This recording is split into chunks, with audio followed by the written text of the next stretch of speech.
Hello बच्चों, स्वागत है आप सभी का हमारे ये प्लेटफॉर्म बिहारी स्कूल पर। और हम लोग जो ये कार्यक्रम स्टार्ट किए हुए हैं मुफ्त में शिक्षा देने की, और वीडियोस जो हम लोग प्रोवाइड करा रहे हैं आपको धीरे धीरे करके एक एक करके अच्छी तरीके से क्वालिटी एजुकेशन, गुणवत्तापूर्ण शिक्षा ही ज़रूरी है। तेज़ी से भागना जरूरी नहीं है, लेकिन आपको जो मिले वो क्वालिटी के साथ मिले तो वो ज़्यादा मज़ा देता है। बाकी आप अगर बोर्ड एग्जाम से पास करना चाहते हैं तो बहुत सारे गेस्ट पेपर पड़े हुए हैं बाजार में, आप उठा के आप पढ़ सकते हैं। लेकिन हमारा मकसद यही है कि इन वीडियोस को आप देखिए, पहले देख के चैप्टर को समझिए, चैप्टर अपना पहले निकाल लिया कीजिए, किताब निकाल लिया कीजिए, चैप्टर निकालिए, उसको पढ़िए। ठीक है, एक बार अपने खुद से पढ़िए, उसके बाद एक बार वीडियोस देखिए, फिर उसको पढ़िए, देखिए कितना समझने में कितना मदद मिलता है। और समझना बहुत ज़रूरी है। ठीक है, आर्ट्स विषय सिर्फ आप ले लिए हैं और आप उसको सिर्फ और सिर्फ रट के और वो करके आप पास हो जाना चाहते हैं, वो अच्छी बात नहीं है। आप पन्ना भर लेंगे कि कहीं से भी पन्ना भर सकते हैं, लेकिन हमारा जो मकसद है हमेशा से रहा है, और इस वीडियो में भी जो आज मैं पढ़ाने जा रहा हूँ आपके पॉलिटी का, ट्वेल्थ के पॉलिटी का जो आपका पार्ट फर्स्ट है, 2 किताबें पढ़नी है आपको। ठीक है, एक में पढ़ना है आपको, क्या पढ़ना है, भारतीय राजनीति पढ़नी है, और एक में समकालीन विश्व की राजनीति। ठीक है, तो ये भारतीय राजनीति का दूसरा चैप्टर है आपका, जिसका नाम है आपका एक दल के प्रभुत्व का दौर। ठीक है, अब इस चीज को समझने का है। ठीक है, ये बहुत ज्यादा काम आएगा आपको अगर आप जाके आगे अगर सिविल सर्विस की तैयारी करना चाहते हैं। ठीक है, या बड़े पद पे, या मतलब कहीं भी डिबेट में, या मतलब कहीं भी बहुत बड़ा आप मंच अपना पाना चाहते हैं, कहीं समाज के बीच में 10 लोगों के बीच आप अपनी बात रखना चाहते हैं, तो ये लेक्चर्स आपको बहुत ज़्यादा कामगर साबित होंगे। बाकी नोट्स वगैरह जो भी हैं सारे कुछ प्रोवाइड कराए जाएंगे आपको, और सारा सब क्वालिटी पूर्ण ही होगा, मतलब कि क्वालिटी में कोई कमी नहीं होगी, ना वीडियोज़ में ना नोट्स में। ठीक है, तो चलिए शुरू करते हैं। बाकी वीडियो देखते रहिए और इसको शेयर करते रहिए। बाकी बात करते हैं हम लोग अपने दूसरे चैप्टर की, भारतीय राजनीति में, और उसका नाम है जो मैंने बताया, एक दल के प्रभुत्व का दौर। अब इस चैप्टर से एक दल के प्रभुत्व के दौर से क्या मतलब कुछ समझ में नहीं आता है। चैप्टर के नाम से, सिर्फ और सिर्फ एक ही चीज समझ में आना चाहिए आपको। जैसे ही एक दल के प्रभुत्व का दौर का नाम आता है, वो आपके आना चाहिए आपके जहन में कांग्रेस। इसकी बात आनी चाहिए, कांग्रेस की बात आनी चाहिए, क्योंकि बात यह है कि कांग्रेस जो है ये आज की संस्था नहीं है। ये हम लोग जानते हैं, बाकायदे हम लोग जानते हैं कि 1885 की संस्था है कांग्रेस। कांग्रेस जो है 1885 में गठित होती है। ठीक है, और किसके द्वारा, ए ओ ह्यूम द्वारा।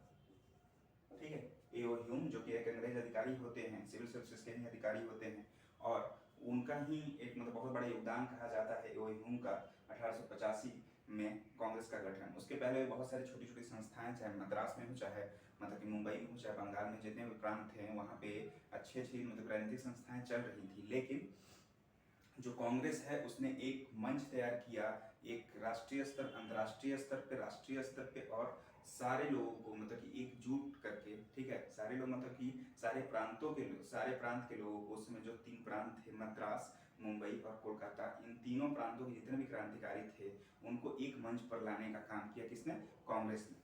ठीक है, तो सबसे बड़ी बात हो जाती है कि कांग्रेस जो है आज की संस्था तो है नहीं, 1885 की संस्था, मतलब कि करीब करीब आपका उधर 15 साल और इधर क्या हो गया 50 साल करीब करीब आज़ादी के समय, मतलब 65 67 साल का जो संस्था एक है आपका प्रतिनिधित्व कर रहा है, तो कहीं ना कहीं उसका जो है प्रभुत्व जो है, मतलब कि एक तरह से सॉवरेंटी जो है, मतलब जनता के दिमाग पे छाप, लोगों के दिमाग पे छाप, या मतलब कि बड़े बड़े नेता भी उसमें इन्वॉल्व हैं। ठीक है, बड़े बड़े जितने भी बड़े नेता हैं उस समय सारे इन्वॉल्व हैं। ठीक है, तो क्यों नहीं प्रभुत्व हो, तो ये तो चीज आसान हो जाती है कि कांग्रेस की बात होगी तो कांग्रेस कहीं ना कहीं बढ़ चढ़कर ही रहेगा। लेकिन इस चैप्टर की खास बात यह है आपको जो समझने की है कि कांग्रेस के प्रभुत्व का दौर क्यों रहा। ठीक है, कांग्रेस ही क्यों रहा, मतलब उतने दिनों तक, ये तो बात हो गई पुरानी संस्था है, लेकिन उसके अलावा भी बहुत सारे कारक हैं जो कि काम कर रहे हैं कांग्रेस के इस प्रभुत्व के पीछे। मतलब कि जो 20 साल उसने शासन किया है, करीब करीब आप देखेंगे, अभी मैं पढ़ाऊंगा तो 3 जो चुनाव हुए हैं, पहले 3 आम चुनाव, उसमें कांग्रेस का ही प्रभुत्व रहा है। ठीक, तो इस चीज को समझेंगे। उसमें हम लोग, मैंने बताया पृष्ठभूमि परिस्थितियां और सोच, कितनी सोच थी, बहुत सारी सोच थी, लेकिन फिर भी हम लोगों ने किस चीज को अपनाया वो चीज पढ़ेंगे। उसके बाद हम चुनाव आयोग के बारे में थोड़ा सा पढ़ेंगे, मतलब चुनाव आयोग के बारे में मतलब कि आर्टिकल नहीं पढ़ेंगे, आर्टिकल पढ़ेंगे, थोड़ा सा इंट्रोडक्शन दे दूंगा मैं, लेकिन फिर भी जो पढ़ना है हम लोगों को, कि उस समय की परिस्थिति में जब हमारा देश आज़ाद हुआ है, इतनी कठिन परिस्थितियों में हम लोग परिस्थितियाँ पता है, ठीक है। और इन परिस्थितियों में चुनाव कराना एक मतलब कि किसी भी आयोग के लिए, किसी भी संस्था के लिए बहुत ही बड़ी बात थी, और क्या क्या चैलेंजेस थे उस चीज़ को देखेंगे और किस तरह इसको टैकल किया गया चुनाव आयोग के द्वारा, वो देखेंगे। उसके बाद हम लोग देखेंगे वही बात कि पहले 3 चुनाव में कांग्रेस का प्रभुत्व, ठीक है। पहले 3 चुनाव में शुरू में जब 3 चुनाव हुआ है, मतलब कि करीब 5 साल पे चुनाव होता है, तो समझ लीजिए 15 से 17 साल जो है अपना कांग्रेस का प्रभुत्व, इकलौता प्रभुत्व रहता है। क्यों रहता है, ठीक है, इसके पीछे क्या कारण है उस चीज़ को समझेंगे। उसके बाद हम लोग समझेंगे बहुत ही बड़ी बात होती है मतलब कि भारतीय राजनीति में कि केरल में कम्युनिस्टों की पार्टी, मतलब कि जो कम्युनिस्ट पार्टी है उसकी जीत होती है। मतलब कहीं ना कहीं कांग्रेस के जो संप्रभु मतलब प्रभुत्व की बात कर रहे हैं या संप्रभुता की बात कर रहे हैं भारतीय राजनीति में, वो कहीं ना कहीं वहाँ पे सेंध लगाती है कौन, कम्युनिस्ट पार्टी, ठीक है। इस चीज़ को समझने की कोशिश करेंगे। उसके बाद हम लोग छोटे छोटे पार्टीज बहुत सारे हैं जो कि आगे जाकर आज देखेंगे आप कि आज भी प्रभुत्व है उनका, तो इस चीज़ को समझने की कोशिश करेंगे। उसमें हम लोग पढ़ेंगे भारतीय जनसंघ, ठीक है, और एक है स्वतंत्र पार्टी, ठीक है। तो इन सब चीज़ों को समझने की कोशिश करेंगे, ओके। अब बात करते हैं हम पहली बात की पृष्ठभूमि, परिस्थितियां और सोच। मैंने बता दी पृष्ठभूमि क्या है कि जब ये अपना देश आज़ाद हुआ है 15 अगस्त 1947 को, तो भारतीय राजनीति में सबसे बड़ी समस्या क्या है कि हमारी जो परिस्थितियां हैं इस तरह से हैं कि विभाजन हुआ है उसी समय, ठीक है, विभाजन हुआ है, हिंदुस्तान और पाकिस्तान बना है, ठीक है। और उसके अलावा जो परिस्थितियां हैं कि बहुत सारा मतलब उसी समय विश्व युद्ध भी हुआ है, ठीक है। और अंग्रेजों ने अचानक से हमें छोड़ा है, तो हमारे पास क्या है कि एक संगठित तरीके से कैसे हम भारत को लेकर चलें, मतलब कि इसमें जो है सारा कुछ है, जो गरीबी, जो अशिक्षा, जो इकोनॉमिक प्रॉब्लम्स, जो सामाजिक प्रॉब्लम्स, जो भी मतलब जितने भी इंफ्रास्ट्रक्चर वाली प्रॉब्लम्स, सारी प्रॉब्लम्स उस समय मतलब कि एक कांटों का ताज, मतलब कि आज कह सकते हैं आप, हम लोग बहुत आसानी से कह देते हैं जवाहरलाल नेहरू के बारे में, ठीक है, कि सरदार वल्लभ भाई पटेल के बारे में, या मतलब किसी के बारे में आप कहना बहुत आसान होता है कि उस समय ऐसे क्यों नहीं हुआ। लेकिन जो परिस्थितियां थी उस चीज़ को समझनी चाहिए, ठीक है। बहुत आराम से उस चीज़ को बैठ के और उन परिस्थितियों में अपने आप को रख के उन कांटों के, मतलब कि वो कांटे का ताज था, ठीक है। वो ऐसा नहीं था कि आज का जो शासन आपको दिखता है बहुत, आज का भी शासन चलाना बहुत आसान नहीं है, क्योंकि आप 125 करोड़ जनता, करीब 125 करोड़ जनता का आप भार लेके चल रहे हैं, और सबको खुश रखना और सबको बराबर हक देना बहुत ही बड़ी बात है। और सरकार संचालन कर लेना, 5 साल सरकार चल जाना, उसमें विद्रोह ना होना और उसका विघटित ना होना, और भारतीय लोकतंत्र की तो दाद देनी पड़ेगी जो 70 साल से क्या है जीवित है, और लगातार अपने मतलब लोकतंत्र की जो मंशा है, चाहे उसके संविधान की जो मंशा है, ठीक है, उसको बिल्कुल ही अच्छे तरीके से क्या कर रहा है, संपन्न दे रहा है, मतलब संपन्नता प्रदान कर रहा है, और उसको ये मतलब कि अपने अच्छे तरीके से उसको टैकल करते जा रहा है, ठीक है। हमारे भारतीय लोकतंत्र की ये मजबूती है, बहुत गर्व होना चाहिए हमें इस पर। तो यही बात है कि भारतीय पृष्ठभूमि इस तरह से है कि उस समय सारी समस्याएं हैं, ठीक है, और परिस्थितियां भी उस तरह की हैं कि मतलब कि अब क्या किया जाए, मतलब कि ऐसी क्या चीज़ हो जिससे कि सारे लोगों की जो प्रॉब्लम्स हैं, जितने भी सामाजिक प्रॉब्लम्स है, जितने भी इंफ्रास्ट्रक्चर की प्रॉब्लम्स है, जितने भी अर्थव्यवस्था की प्रॉब्लम्स है, जितने भी सारी समस्याएं हैं, विदेश नीति भी बनानी है उधर आपको, और सारा कुछ आपको ऑर्गेनाइज करना है, तो वो किस तरह से टैकल किया जाए। तो इसमें बहुत सारी सोच आती है। मैंने जो सोच की बात की है यहाँ पे, सोच की बात की है, तो इसमें एक चीज़ आता है कि उस समय जो चीज़ें चल रही हैं, मैंने आप पढ़े होंगे कि शीत युद्ध का दौर भी चल रहा है। जब आप 10th में पढ़े होंगे तो शीत युद्ध का दौर चल रहा होता है। शीत युद्ध के दौर में आपके पास क्या क्या ऑप्शन है, मैं बता दूं थोड़ा आपको। ऑप्शन है आपके पास, ऑप्शन है आपके पास पूंजीवाद, ऐसे को कह सकते हैं आप, एक तरह से उस समय कहा जाता था लोकतंत्र, ठीक है। दूसरा ऑप्शन है, ये पहला ऑप्शन आपके पास, दूसरा ऑप्शन है आपके पास साम्यवाद, ठीक है। और तीसरा ऑप्शन है आपके पास तानाशाही। अब 3 चीजें जो हैं आपके पास, जो परिस्थितियां हैं, जो सोच है, मतलब कि इसमें भी लोगों की सोच है। ये कांग्रेस जब मतलब कि जब हमारा देश आज़ाद हो रहा है तो बहुत सारे लोगों के मुंह से आप ये भी सुनेंगे, उस समय नेताओं के, मतलब बहुत बड़े बढ़िया नेता जो हैं वो बोलते हैं कि कहीं ना कहीं हम लोग पूंजीवाद लोकतंत्र को हम लोग अभी बढ़ावा नहीं दे सकते हैं। इसलिए क्यों नहीं दे सकते हैं क्योंकि अगर जिस तरह की स्थिति है, जिस तरह के लोगों की सोच है, सभी लोग क्या प्राप्त करना चाहते हैं? अपनी आज़ादी, अपनी मांग पूरी करना चाहते हैं और अपने लिए सुविधाएं प्राप्त करना चाहते हैं। कहीं ना कहीं जो इंडस्ट्रियलिस्ट लोग हैं, जो पूंजीवादी लोग हैं, वो अपनी मांग रखेंगे, कहीं ना कहीं गरीब अपनी मांग रखेंगे, कहीं ना कहीं शिक्षित अपनी मांग रखेंगे, कहीं ना कहीं अशिक्षित अपनी मांग रखेंगे, जो बेरोजगार है अपनी मांग रखेंगे। ठीक है, तो इस तरह से जो परिस्थितियां बहुत ही विकट है, तो हम लोग अभी लोकतंत्र को स्थगित करते हैं और कहीं ना कहीं हम लोग मतलब तानाशाही या साम्यवाद को अपना लेते हैं। ठीक है, साम्यवाद को भी अपनाना इतना आसान नहीं था, लेकिन तानाशाही का बहुत बड़ा समर्थन होता है वहां पे कि एक नेता को क्या है कि एक नेता को पूरी शक्ति दे दी जाए। ठीक है, एक व्यक्ति को पूरी शक्ति दे दी जाए और वही पूरी सरकार का संचालन करे अभी, मतलब कि फिलहाल में, ताकि सारा कुछ जो है कंट्रोल में हो। क्योंकि अगर कोई ऐसी हरकत करता है, चाहे मतलब कि अगर विरोध कर देती है जनता, विद्रोह कर देती है जनता, ठीक है, तो हम उस चीज को आसानी से टैकल कर सकते हैं, क्योंकि हमारी सरकार ही तानाशाही है। लोकतंत्र की तो बात होगी ही नहीं। अगर लोकतंत्र आप देते हैं तो फिर जनता जो है उग्र हो सकती है और मतलब सिचुएशन जो है आउट ऑफ कंट्रोल हो सकता है। तो इसके पीछे ये सोच होती है, बहुत सारी सोच होती है वहां पे। ठीक है, लेकिन हमारे जो वीर मतलब कि आप वीर सपूत कह सकते हैं, नेता कह सकते हैं, या मतलब कि वीर व्यक्तित्व कह सकते हैं उस समय, जो डॉक्टर बी आर अम्बेडकर, ठीक है, जो मनु कहे जाते हैं आज संविधान के हमारे, उनके एक अध्यक्षता में एक प्रारूप समिति के अध्यक्ष मतलब कि एक प्रारूप समिति बनती है। ठीक है, मैं लिख देता हूँ कि प्रारूप समिति बनती है किसके अध्यक्षता में?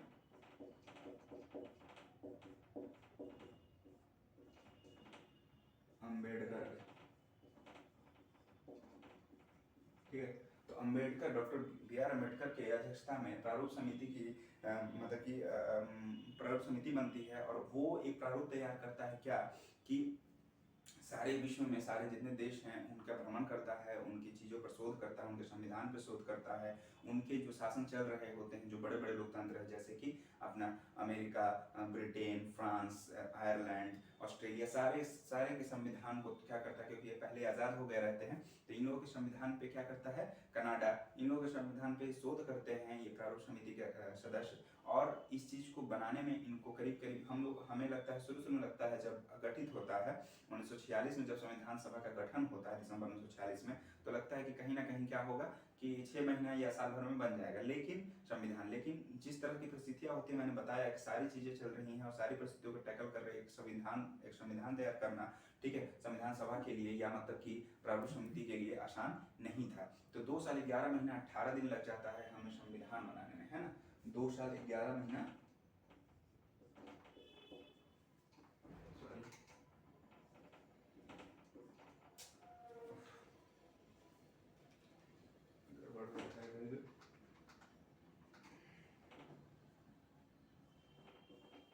दो साल 11 महीना 18 दिन, ठीक है, 2 साल 11 महीना 18 दिन लग जाता है हमें क्या निर्माण करने में, संविधान का निर्माण करने में। ठीक है, तो 2 साल 11 महीना 18 दिन तो लग जाता है। बाकी जो चीज़ें होती हैं टैकल होती हैं, लेकिन संविधान बहुत तगड़ा बनता है हम लोगों का, मतलब कि बहुत ही लचीला, कभी कभी कठोर भी है, कहीं लचीला भी है, और सारे कुछ को समाहित कर लेता है, सारे अधिकार, सारे कर्तव्य, सारी राजनीतिक शक्तियों को, सारी चीज़ों को अपना अपना शक्ति बंटवारा कर देता है। बहुत ही अच्छा काम होता है। और जो हम लोग है लोकतंत्र के एक मतलब कि पथ पर, रास्ते पर चल पड़ते हैं। उसके बाद क्या सबसे बड़ी समस्या क्या होती है, सबसे बड़ी जो आपके पास चैलेंज है कि कहीं ना कहीं आपने लोकतंत्र का नाम तो ले लिया, लोकतंत्र के पथ पर चल पड़े, संविधान आपने बना लिया, लेकिन अब ये तो नहीं चलेगा ना कि संविधान सभा का गठन क्या हुआ था, प्रत्यक्ष रूप से हुआ था। ये याद रखिएगा, संविधान सभा का अगर क्वेश्चन पूछेगा, संविधान सभा की मतलब कि का जो चुनाव है वो किस तरह से हुआ था, तो प्रत्यक्ष रूप से नहीं हुआ था, मतलब वोट दे के लोग वोट देने नहीं गए थे, ठीक है, वो कहीं ना कहीं अप्रत्यक्ष तरीके से हुआ था। ठीक है, तो अप्रत्यक्ष तरीके से हुआ था, तो अब क्या था कि अब कहीं ना कहीं आपको उस स्थिति पर आप चल नहीं सकते थे। ठीक है, जो संविधान सभा के लोग थे वही लोग चुन के आते, मुझे पता है, लेकिन हमें पता है, लेकिन उस समय भी पता है कि हम ही लोग चुन के आएंगे, लेकिन बड़ी बात है कि आप लोकतंत्र का नाम ले लिए तो आप जनता को भागीदारी दीजिए, जनता को व्यस्त मताधिकार दीजिए, मतलब कि मत देने का अधिकार दीजिए आप। ठीक है, लोकतंत्र का सबसे बड़ा ये है, मतलब कि सबसे बड़ा कॉन्सेप्ट है कि आप जैसे ही लोकतंत्र के नाम लेते हैं वो आप व्यस्त मताधिकार का नाम लेते हैं। चुनाव आयोग के सामने जो होता है ये सबसे बड़ा चैलेंज है कि व्यस्त मताधिकार, ठीक है, व्यस्त मताधिकार किसे दिया जाए। ठीक है, व्यस्त मताधिकार दिया जाए तो किसे दिया जाए, सभी लोग दे दिया जाए, क्योंकि जो आंकड़े कहते हैं उस समय के आंकड़े इसलिए ये कहते हैं कि उस समय जो चुनाव होने वाला था उसमें आपको करीब करीब 489 सांसद, ठीक है, एक बार में हो रहा था लोकसभा का भी चुनाव, ठीक है, मतलब कि एक तरह से केंद्र सरकार का भी चुनाव होना था और एक तरह से सारे प्रांत में जितने प्रांत हैं उसमें विधायकों जो विधायक आज कहलाते हैं उनका भी चुनाव होना था। तो करीब करीब 4000 विधायक थे, 3900 कुछ समथिंग है, आपकी किताब में मेंशन किया हुआ, आप लोग देख लीजिएगा। तो 498 ये हैं, 489 सांसद हैं और 4000 के करीब विधायक, ठीक है। और आपको क्या करना है, 17 करोड़ मतदाताओं को जो है लेके चलना है, ठीक है। 17 करोड़ मतलब जो अभी उस समय सर्वे हुआ, ठीक है, वैसे तो बहुत लोग छूट गए थे उस समय, ऐसा कहा जाता है, क्योंकि वो लिखने का तरीका सुनिएगा थोड़ा फनी है कि उस समय लिखा जाता था जैसे महिलाओं का बहुत ज़्यादा वो हो गया था, क्योंकि बोला जाता था कि फलना की मतलब कि जो हस्बैंड होते हैं, चाहे मतलब कि जो पिता होते हैं उनका नाम लिखे, उनकी बेटी, उनकी वाइफ, ऐसे करके लिखा जाता था सर्वे में, ठीक है, कि इतने करोड़ मतदाता हैं हमारे पास। तो वो जो लमसम हुआ 17 करोड़ मतदाता, ठीक है, मैं लिख देता हूँ कि 17 करोड़ मतदाता थे आपके सामने, जो चैलेंज था आपके सामने, 17 करोड़ मतदाता, 489 सांसद, ठीक, और 4000 के करीब विधायक, और जो सबसे बड़ी बात, साक्षरता जो थी उस समय भारत की 15%, ओके, साक्षरता जो थी सबसे जरूरी चीज कि 15%। अब इन लोगों को जो 15% जो शिक्षित थे उतने थे ही, बाकी उसके अलावा 70 करोड़ का 50% लोग आप जोड़ लीजिए कि कितने लोग शिक्षित होंगे, ठीक। तो इन लोगों को चुनाव करना था 489 सांसदों का, 4000 मतलब सांसदों का, सांसद कहते हैं जो संसद होता है उसके जो प्रतिनिधित्व होते हैं जिसको हम लोग बोलते हैं एमपी, मेंबर ऑफ पार्लियामेंट, उसको सांसद कहते हैं इंग्लिश में, ठीक है, याद रखिएगा, ठीक। और एमएलए कहते हैं मेंबर ऑफ लेजिस्लेटिव असेंबली, मतलब विधायक, ठीक है, एमएलए कहते हैं इनको विधायक और इनको कहते हैं एमपी, ठीक। तो इन लोगों का जो चुनाव करना था ये करना था 15% उसमें साक्षर ये थे जनसंख्या वाले और 17 करोड़ मतदाताओं को। अब सबसे बड़ा चैलेंज था कि इन परिस्थितियों में चुनाव आयोग को क्या करना था, चुनाव करवाना था। आज की परिस्थितियां तो मतलब करीब करीब बेहतर होती जा रही हैं कि 70-75% हम लोग क्या है, शिक्षित हैं और चीज़ों को विकास के मुद्दे पर हम लोग आज लड़ रहे हैं। लेकिन जो सबसे बड़ा चैलेंज था चुनाव आयोग के पास, ठीक। तो चुनाव आयोग ने क्या किया, तो 1951-52 में 2 बार मतलब कि उसने चुनाव कराने की कोशिश की, ठीक है, 2 बार विफल हुआ। उसके बाद 1951-52 में जो अक्टूबर से फरवरी तक चलता है चुनाव, ठीक है, 1951 में अक्टूबर में स्टार्ट होता है, फरवरी तक चलता है, चुनाव चलता है सिर्फ, और उसको संगठित करते हुए और पूरा परिणाम देते हुए उसको 6 महीने लग जाते हैं पूरे चुनाव को। आज क्या है, आज तो 10 दिन में क्या हो रहा है, चुनाव हो रहा है। बिहार इलेक्शन हो रहा है विधानसभा का, ठीक है। आप देखिए 10 से 15 दिनों में क्या है, इलेक्शन खत्म हो गया। पहले भले गाइडलाइन जारी कर दी है लेकिन 10 से 15 दिन में खत्म हो गया ना। लेकिन चुनाव आयोग के लिए सबसे बड़ा चैलेंज होता है, सबसे पहला चुनाव जो होता है आपका ये क्वेश्चन आता है आपके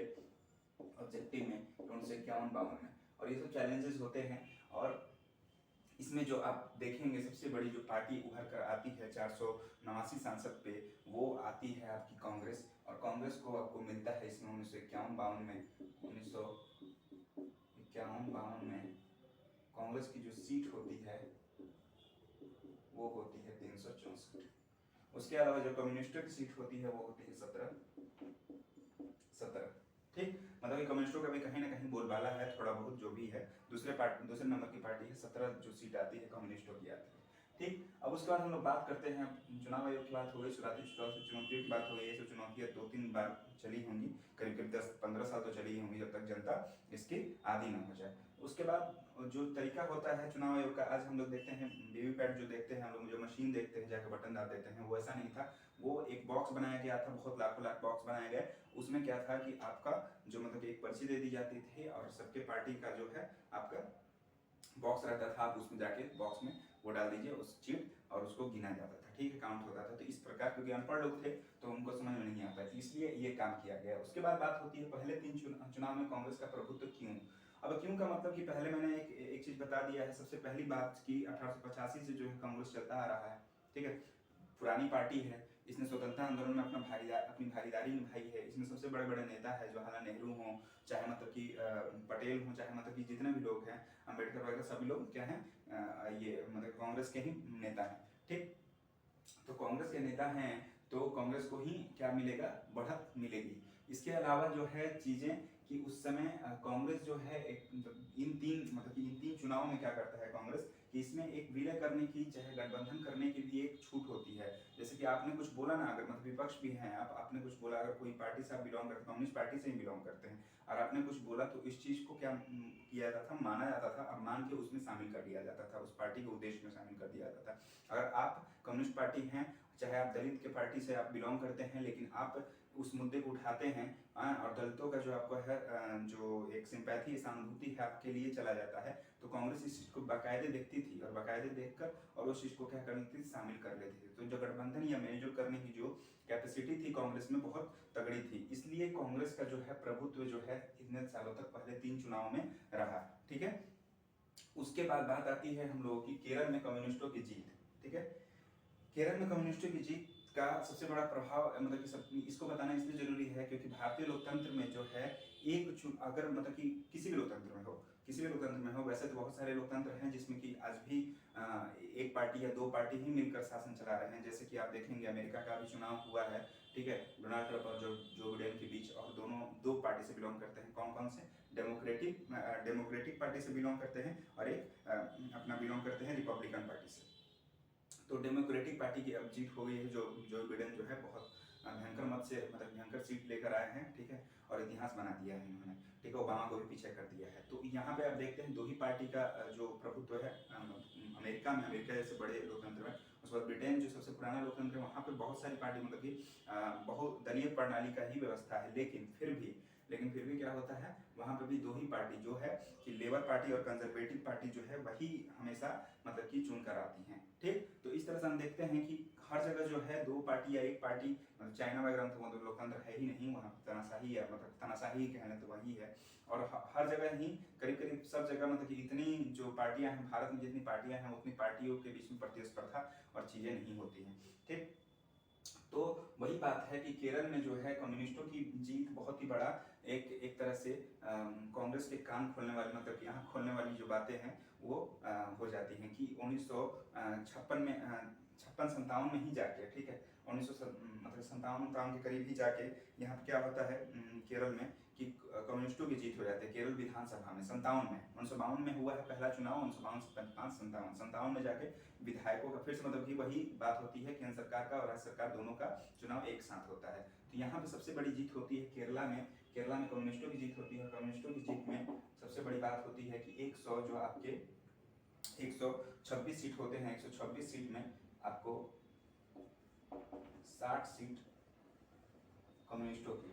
ठीक है, करीब कितना 50% से अधिक, 60%, हाँ 50% से अधिक क्या होता है अपने कम्युनिस्टों की सीट आ जाती है। तो पहली बार झटका लगता है, कांग्रेस को समझ में आता है कि कहीं ना कहीं हम भी क्या हो सकते हैं, पराजय हो सकते हैं, हमारे जो संप्रभुता है उस पर वो हो सकती है। वैसे 2 साल बाद जाके 1959 के करीब कांग्रेस 356 आता है, आपातकाल लगाता है, कि राज्य में आप संविधान के अनुसार आप काम नहीं कर पा रहे हैं या आपकी सरकार नहीं चल पा रही है, तो आपको राज्यपाल क्या रिकमेंड करता है राष्ट्रपति को, आप इनको बर्खास्त कीजिए। ठीक है, सरकार को बर्खास्त कीजिए। तो वहां से बर्खास्त हो जाती है और केरला से कम्युनिस्ट पार्टी हट जाती है। लेकिन फिर भी पहली बार जो है आंख खोल देती है जो कम्युनिस्ट पार्टी है 1957 में। ठीक है, 1957 में आंख खोल देती है कांग्रेस की और उनको पता चल जाता है कि कहीं ना कहीं प्रभुत्व का दौर ज्यादा दिन तक चलने वाला है नहीं। लेकिन फिर भी 3 चुनाव तक चलता है अपना कांग्रेस का ये प्रभुत्व, वही जो मैंने बताया उन सब कारणों के कारण। उसके बाद जो बात आती है कि छोटे छोटे और भी पार्टियां जो है बीच में चलती रहती है, जैसे कि भारतीय जनसंघ की बात करेंगे। भारतीय जनसंघ बहुत ही बड़ी पार्टी है, ये याद रखिएगा। भारतीय जनसंघ जो है आज का जो आप बीजेपी देख रहे हैं, भाजपा देख रहे हैं, वो भारतीय जनसंघ ही है। क्योंकि भारतीय जनसंघ के जो सबसे बड़े नेता थे वो कौन थे? श्यामा प्रसाद मुखर्जी। ठीक है, श्यामा प्रसाद मुखर्जी, आप जितनी भी योजनाएं आज देख रहे होंगे तो उसमें ज्यादातर दीनदयाल उपाध्याय या श्यामा प्रसाद मुखर्जी का ही नाम आता है। ठीक है, तो ये सबसे बड़ी बात है कि भारतीय जनसंघ जो है 1951 में स्थापित होती है कि मुखर्जी द्वारा, श्यामा प्रसाद मुखर्जी द्वारा। और इसको भी 3 से 7 सीटें लोकसभा में मिलती हैं।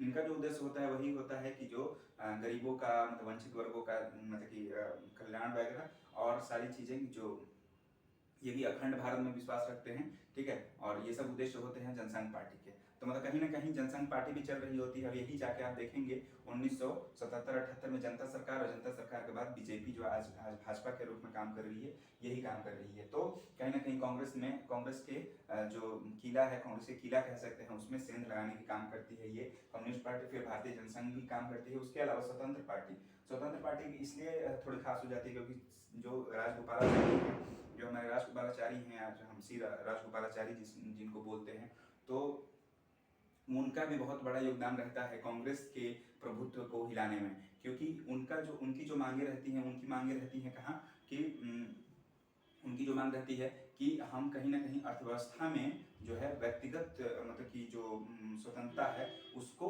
हानि न पहुंचाए। मतलब कि सभी को व्यक्तिगत रूप से आप स्वतंत्र कीजिए, ठीक है। अर्थव्यवस्था में ज़्यादा सरकार की जो है वो मतलब कि इकोनॉमी में ज़्यादा सरकार की जो है हस्तक्षेप न हो। तो इस चीज़ को स्वतंत्र पार्टी मतलब कि उठाती है, मतलब अर्थव्यवस्था के मुद्दे को उठाती है। तो इस तरह से हम लोग देखते हैं कि कांग्रेस का दौर तो चल रहा है, लेकिन साथ ही साथ क्या है कि इन सब पार्टियों का भी बहुत बड़ा योगदान है, और कम्युनिस्ट का सबसे बड़ा योगदान है। क्योंकि कम्युनिस्ट बहुत पुरानी पार्टी होती है। कम्युनिस्ट का जो गठन है करीब करीब आप बोल सकते हैं 1934 से ही गठन है। जवाहरलाल नेहरू वगैरह बहुत बड़े नेता थे, कम्युनिस्ट पार्टी से ही थे। बाद में कांग्रेस ज्वाइन कर लिया उन्होंने। लेकिन और सबसे बड़ी बात है कांग्रेस के बारे में बताना चाहूँगा लास्ट में कि जो गांधी थे, अपने महात्मा गांधी, वो नहीं चाहते थे कि कांग्रेस पार्टी मतलब कि गठित रहे। जब आज़ादी मिल गई तो उन्होंने बोला कि मतलब कि आप कांग्रेस पार्टी को क्या कीजिए, विघटन कर दीजिए। लेकिन लोगों ने नहीं माना, सबके विचार अलग अलग थे कि नहीं, इससे पार्टी का मतलब कि एक मतलब कि इमोशन जुड़ा हुआ है तो नहीं हटाएंगे चाहे कुछ भी। लेकिन इसका फायदा कहीं ना कहीं कांग्रेस को ही हुआ, आगे के आने वाले नेताओं को हुआ, और ज़्यादातर तो गांधी परिवार को ही हुआ है। आप तो देखते ही हैं। छोड़िए टिप्पणी क्या करना है, लेकिन फिर भी आपको जो समझाना था मुझे कि एक दल के प्रभुत्व का दौर शुरू होता है, और अंततः जो आप देखेंगे 1957 से स्टार्ट होता है उनके किले में सेंध लगाने की, और 1977-80 तक जाते आते में पूरी तरह से डिस्ट्रॉय हो जाएगी जनता सरकार जब आएगी। और उसके बाद गठबंधन की सरकार चलती है। उसके बाद फिर अभी आप देख ही रहे हैं क्या हालत है, ठीक है, कांग्रेस की। तो इस तरह से हमने इस चैप्टर को खत्म किया। बाकी आपको पसंद आया होगा, आपको समझ में आया होगा इस चैप्टर का महत्व, ठीक है। और फिर आगे मिलते हैं, ठीक है। तब तक के लिए धन्यवाद। पढ़ते रहिए, शेयर कीजिए वीडियोज़ को।